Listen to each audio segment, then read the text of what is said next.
Tiger Rising, Chapter 30, last chapter. That night his father sang to Rob as he put the medicine on his legs. He sang the song about mining for gold, the one that he used to sing with Rob's mother. When he was done with the medicine and the song, he cleared his throat and said, "Caroline loved that song."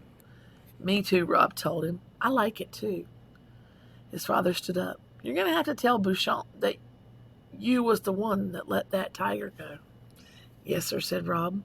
"I'll tell him I was the one who shot him, but you got to admit to letting him go."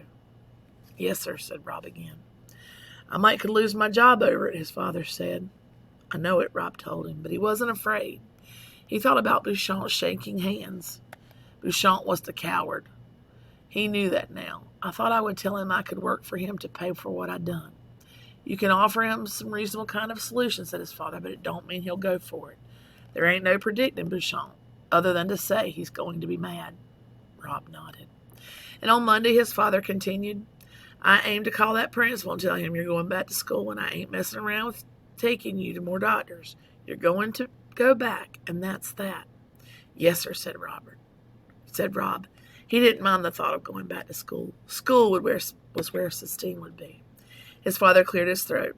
"It's hard for me to talk about your mama. I would never have believed that I could miss somebody the way I miss her.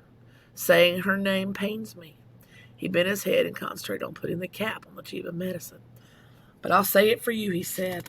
"I'll try on account of you." Rob looked at his father's hands. They were the hands that had held the gun that shot the tiger. They were the hands that put the medicine on his legs. They were the hands that had held him when he cried. They were complicated hands, Rob thought. "You want some macaroni and cheese for dinner?" his father asked, looking back up at Rob. "That sounds all right," said Rob. "Macaroni and cheese sounds real good." That night Rob dreamed he and Sistine were standing at the grave of the tiger. They were watching and waiting. He didn't know for what. And then he saw a flutter of green wings, and he understood. It was the wooden bird. Only he wasn't made of wood. He was real, and he flew up out of the tiger's grave. And they chased him, laughing and bumping into each other. They tried to catch him, but they couldn't. The bird flew higher and higher until he disappeared into a sky that looked just like the Sistine ceiling. In his dream, Rob stood and stared up at the sky, admiring all the figures and the colors, watching as the bird disappeared into them. "See," said Sistine in his dream, "I told you it was like fireworks." He woke up smiling, staring at the ceiling of the motel room.